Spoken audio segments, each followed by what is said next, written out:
국회가 657조 원 규모의 내년도 정부 예산안 심사에 돌입하면서 본격적인 예산 정국이 시작됐습니다. 초반부터 여야 신경전이 거셉니다. 국민의힘은 민주당이 재원에 대한 고민 없이 정부 지출 확대를 주장한다며 비판했고, 민주당은 정부 여당의 연구개발 예산 삭감 방침이 오락가락한다며 맞받았습니다. 김경수 기자가 보도합니다. 국민의힘은 불필요한 지출을 줄이고 아낀 돈으로 취약계층 지원을 강화하겠다는 정부 예산안 기조에 힘을 실었습니다. 관행적으로 집행된 연구개발 예산도 축소하는 대신 기초 연구에 대한 정부 지원은 대폭 늘렸다고 강조했습니다.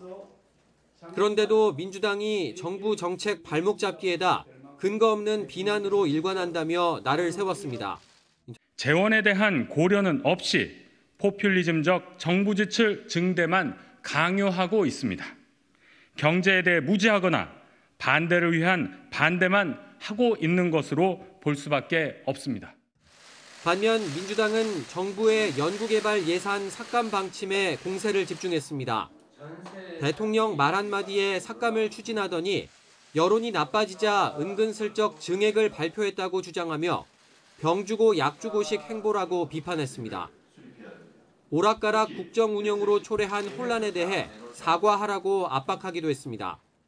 정부 여당은 갑자기 말을 뒤집어 출연 연구기관 연구자들과 정부 과제 수행 청년 연구원들의 인건비를 증액하겠다며 사과 한마디 없이 선심스듯 이야기하고 있습니다. 경제 위기에는 정부가 지출을 늘려 민생을 도와야 한다는 민주당과 재정 건전성과 긴축 재정을 강조하는 정부 여당의 입장 차이가 큰 건데 예산 심사 첫날부터 양측 공방이 팽팽했습니다. 대규모 빚을 내서 지출을 늘리자. 사실은 이게 정확한 표현이죠. 그거 하기에는 굉장히 조심스럽고. 국민을 살리려고 애통해하면서 국가 예산 재정 곳간을 열어야 시민들이 덜 죽지 않겠습니까? R&D 예산 외에도 새만금, 지역화폐 예산 등 이견이 큰 쟁점이 적지 않은 데다 내년 총선을 앞두고 각 당 정책 예산이나 지역 예산을 확보하려는 여야 힘겨루기는 그 어느 때보다 치열할 것으로 보입니다. 다음 달 2일인 예산안 처리 법정 시한을 지난해처럼 훌쩍 넘길 거란 우려 섞인 관측도 벌써 나오고 있습니다.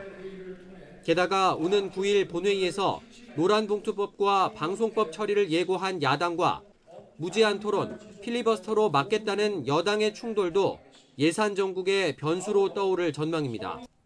YTN 김경수입니다.